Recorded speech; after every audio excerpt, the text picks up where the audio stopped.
This is what investigators seized, about 11 pounds of marijuana worth more than $10,000. Detectives say one of these buds can go for 50 to 100 bucks. Actually walking through what firefighters call containment lines, which means they plow the ground to make sure the flames don't spread. Things have settled down quite a bit this morning. When we actually arrived on scene a little after 4, all you could see was orange flames. A simple internet search on H1N1 flu will turn up pages and pages of claims that the recent outbreak is a conspiracy. Just check out YouTube, and you'll find that these theories have been viewed thousands of times. Now, the portion that DOT closed was between Gray Street and Green Street. It's just a short portion. They said the water is just too high in this area. Now, they do have a detour set up so you can get around the city streets to get to where you need to go. The search continues this evening for a suspect of a homicide. And just the thought of Coach Holtz leaving Pirate Nation upsets a lot of people.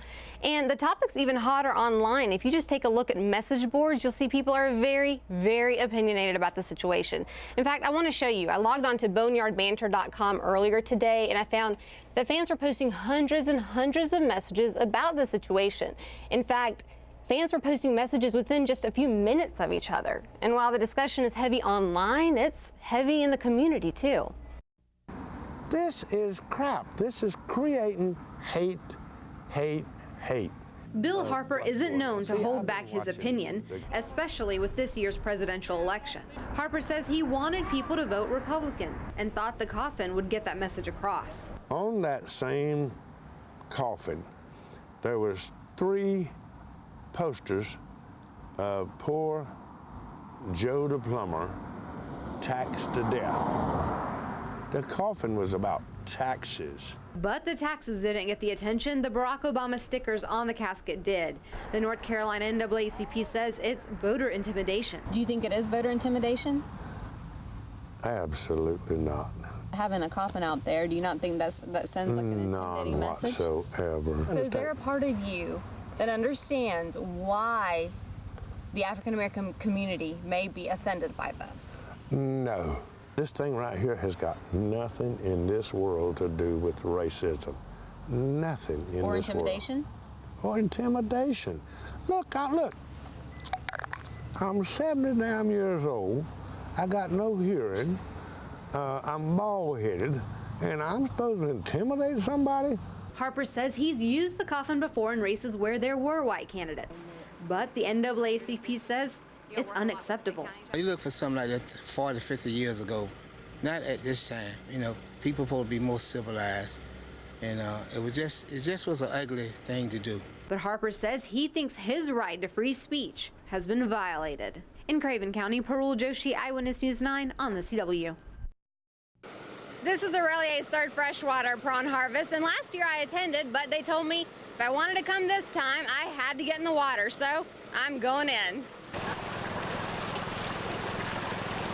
Here's the hub of the harvest. The freshwater prawn flow into the catch basin from this drained pond. After a few tries, okay, several, I finally made a catch.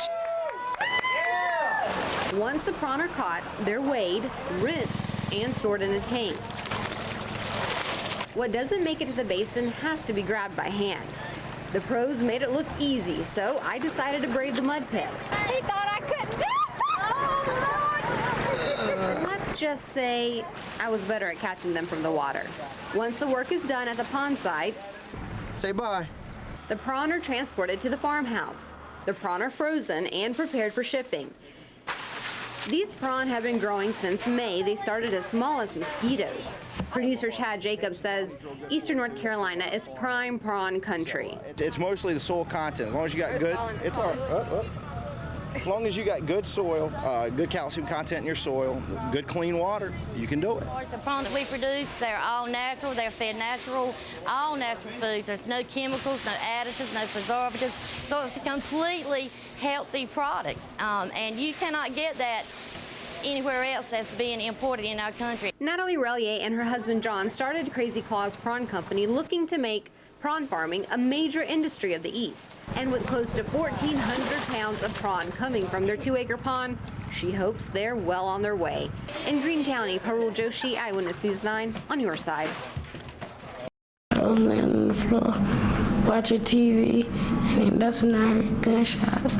I thought they were shooting in the air. So I got up, and then that's when I got shot in my legs. You can feel Terry Randolph Jr.'s pain in his mother's anger. You messed up. You see what you've done.